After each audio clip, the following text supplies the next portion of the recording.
Hello, ladies of Grace, and welcome back to Grace.Filled. I am so excited that you guys decided to join me for another video. It makes me so happy.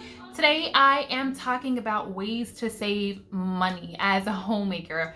But because I'm also a homeschool mom, because I'm also a homesteader, I just kind of want to make it broad because it really is applicable to every mom, every woman, whether you have children or not, whether you homeschool or not. These things that I'm gonna tell you about, these 8 things, can really help you, and I know because they have helped me. We have a modest income, and in order for me to be home with my children, taking care of my home and children and homeschooling in the capacity that I want to, it required me giving up my source of income. And so it works like this. What is it that I can do that will allow me to accomplish the goal that I have set? And the goal is to be home with my children. So what is it that I need to give up? Like, let's just cut it. What is it that I need to give up, modify, stop, or change so that I can continue to be here with my babies? So that's what I'm going to talk about today. So the first tip has to do with really just your mindset and your whole mentality. It is just being grateful for what it is that you have.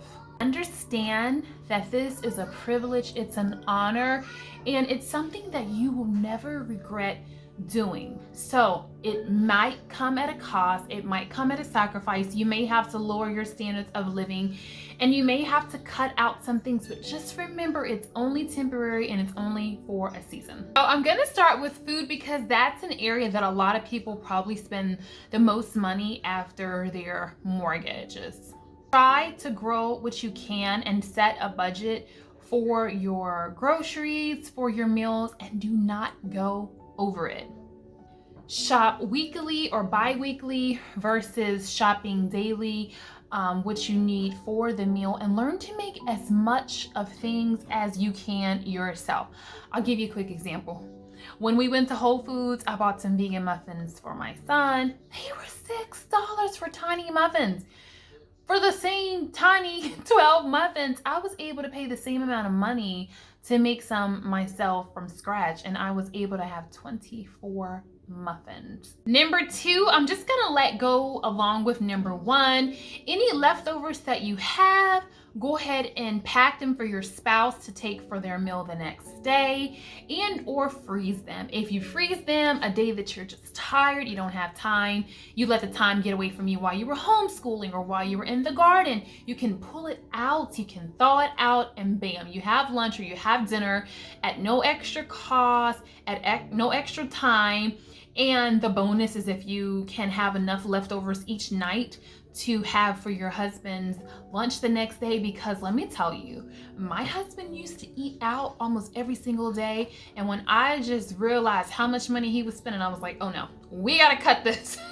It is expensive. Like, even the cheapest combos now are like not even, you can't really, before you could get a combo for like $5 or $6, now the combos are like $8, $9. So times 5, no, $200 a month just to eat out for lunch. No, baby, we're gonna eat at home, some leftovers, because I guarantee for that same $10 you ate out for that meal, honey, you could have an amazing lunch.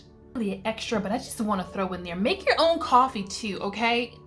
Listen, you can buy the different items, the different creamers, the different syrups, and you can save so much money that way too.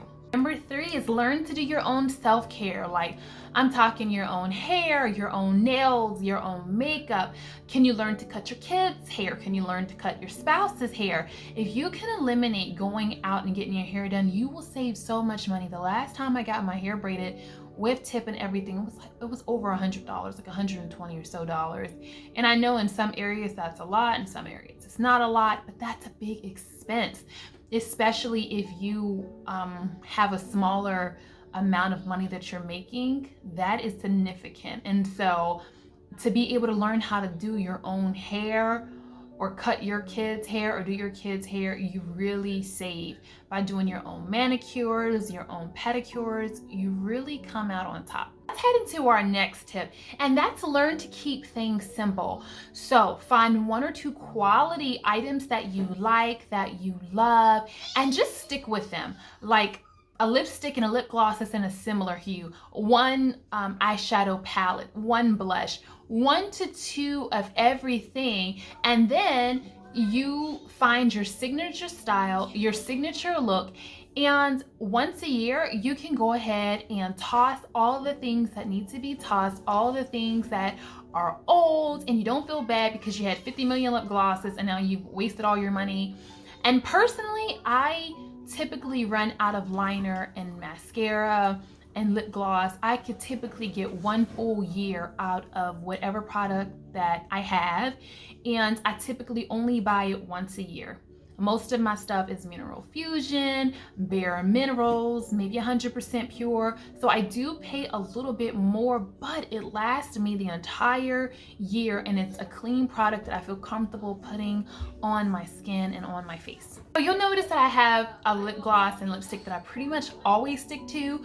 My blush is always the same. I rarely wear eyeshadow, but I just have a couple, like 2 palettes that I use, and my nails are typically 1 of 3 colors. And so by keeping things simple, I kind of have a signature look. So when you see me, you kind of know what to expect. You kind of know what I'm gonna look like, and I'm not gonna be looking like this one day and this one day. And I just think that it's really nice to go ahead and find a polished, simple look that works well for you.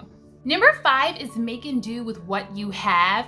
And if you really have a need, try shopping secondhand or try waiting for a really big clearance sale. I know recently I was able to get some Nine West shoes that were 70% off. I actually needed shoes. Like I can count on, you know, this many, how many shoes I actually own. And prior to this haul, man, I probably own this amount of shoes. It's insane. But yeah, I didn't own a lot, and so by catching the sale, I was able to really make my money go far, because that is the one thing that I don't believe in shopping secondhand. However, I am all for books, toys, games, clothes, home decor. You can thrift everything, and if you have not seen already, I have about 10 videos now on Thrifty Thursdays, and I just share with you the things that I have. The hutch was thrifted. I have another one that's across the room that's identical. My large antique mirrors were thrifted. Everything that's behind me in my cabinet was thrifted. So my entire home was thrifted. My chair, my pictures. I have pictures all throughout my house, and all my cleaning videos and all of my home reset with me videos. You can just see everything that I own, and pretty much all of it is thrifted. My curtains are new. Everything else was pretty much thrifted. So if you can do those things, you really can save yourself a lot. And although it's not along the same lines as thrifting and a deep discount sale, I would say learn to make your own products. Like learn to make your own cleaning products, your own air fresheners, your own body products. That really helps you. It might be a little more upfront, but in the long run, this is an amazing way to save money. Number 6 ties in with number 5, and that's basically getting items thrifted for your home, but it's taking it a step further, and it's just doing DIYs. So if you, or dupes. So if there is something that you see that you would like to have, seriously, I'm sure that you can look on YouTube, you can find a tutorial how to make it yourself on a budget.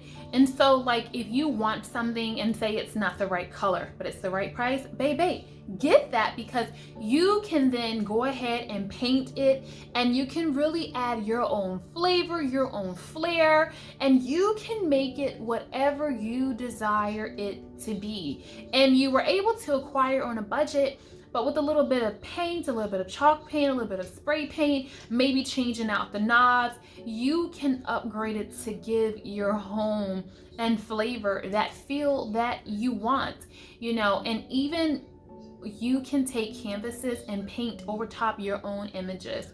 You can take mirrors and chalk paint them, and now you have blackboards. I mean, the options really are endless. If they have a vase that you like, that you want, but it's not the color you want, spray paint it. I mean, and you can make it fit your color scheme, but you didn't pay $30 or so. You were able to get it just for maybe $4, $5, maybe $6. Okay, so let's be honest here. If you have kids, if you have a large family, if you're married, you have a spouse, you're gonna wanna go out. I mean, that's just the reality of it. You're gonna wanna go out. There's so much out there, but here's the deal. I don't feel that you have to not go out. I just think you need to be really smart and strategic about when you go out and where you go out. So if you check the papers, most restaurants have coupons.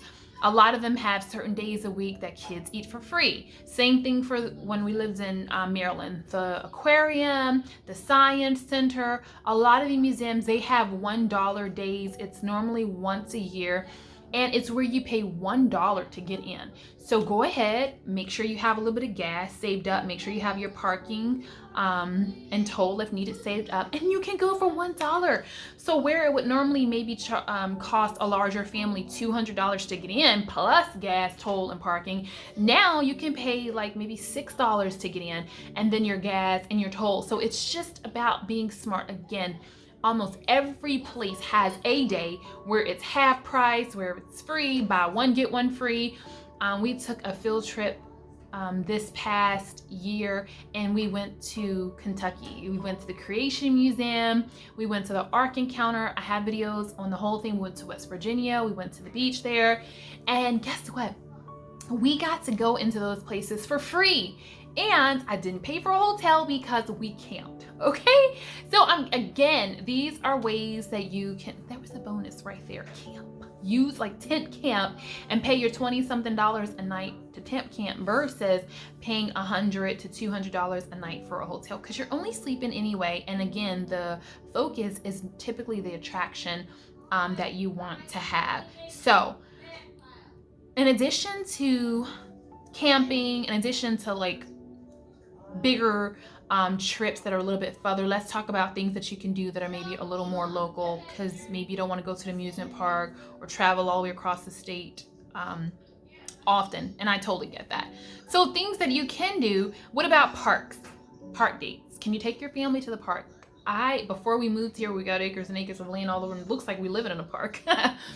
I took my kids to the park every single week, multiple times. We got out there in nature and we enjoyed it. We had a blast. We went to trails, we went to parks, and it was just amazing. And they have memories to this day of mama packing sandwiches, snacks.